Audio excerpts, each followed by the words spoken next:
So I want to take a minute to go over the grading rationale. This is something that's pretty darn important to know where your grade comes from for the class, and I want to make a video about it so it wasn't just simply reading. Um, so what I've tried to do in the syllabus here is I've tried to break out the different categories that your grade comes from. And the first couple, you should get 100% no matter what on these. And so let me explain on homework. Your homework will be done in my math lab.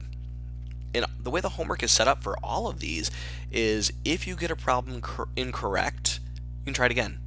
You can do a similar exercise where you try the exact same type of problem with different numbers in it until you can master it.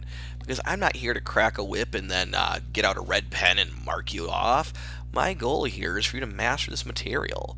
So I want to make sure that if you get something wrong, that you keep working at it until you can get it right. The way this grade's going to come about is your homework consists of prep assignments and post-quiz homework. And let's say there are 6 such assignments in a chapter, then we're going to average those 6 assignments together and multiply by 25. Now theoretically you should have 100% on each of them, so if you do, then you get 25 points for the chapter. We're going to cover 6 chapters, so that's a total of 150 points that's going to come from homework. The next item is worksheets, which will be the stuff that we do in class. So in class you'll be working in pairs. For the most part, I'm going to choose your pairs. If they're not working out so well, I can feel free to, I may permute you around. But those are going to be done in class. They'll be due by the end of class, and they're 10 points. So all of them are 10-point assignments. And once you're done with your worksheet, you're going to have me grade it. And I don't just issue you the grade right away. I look and say, all right, if there's anything wrong, I'm going to circle those problems and hand them back to you and have you fix them. Because again, the idea isn't just to put a whole bunch of red marks all over papers. The idea is for you to master this material. And so I want you to go back with your partner and work on it. Figure out, what did I do wrong? You know, sometimes I'll point you in the right direction. Now on these worksheets, I also want to point out that you will have me right there. That's the whole idea of this flipped classroom.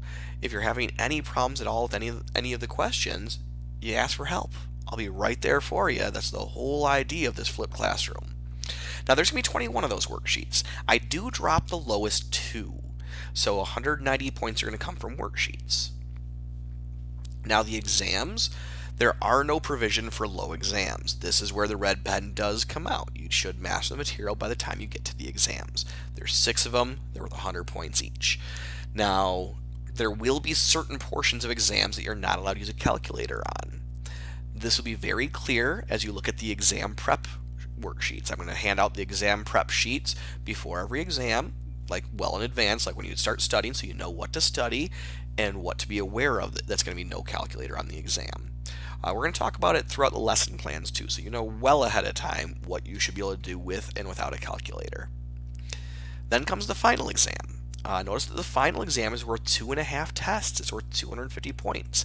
It's a huge portion of your final grade.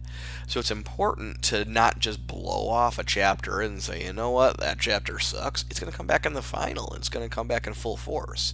We need to make sure we master all the material. It's also important that we don't forget stuff, that we keep on reviewing it. Lastly is extra credit. Now, we're going to have some small extra credit like the campus scavenger hunt and a couple things along those lines, but the main place that you're going to get extra credit is from studying for exams. I have these personalized homework set up so that you're going to take a practice test when you think you're ready for an exam, and based on how you do on that practice exam, you're going to be given a personalized homework. If you did really poorly on the practice exam, you're going to have a ton of problems on the personalized homework. If you do fairly well, you're only going to have problems on the stuff that you got incorrect on that practice exam. But doing that personalized homework will give you 6 points of extra credit. Now if you don't get 100%, you won't get all 6 of them. Now we do have 6 exams, so that's 36 more points of extra credit, added on top of whatever else you have. And then for the final exam, I'm going to have a double point one, a 12-point personalized homework.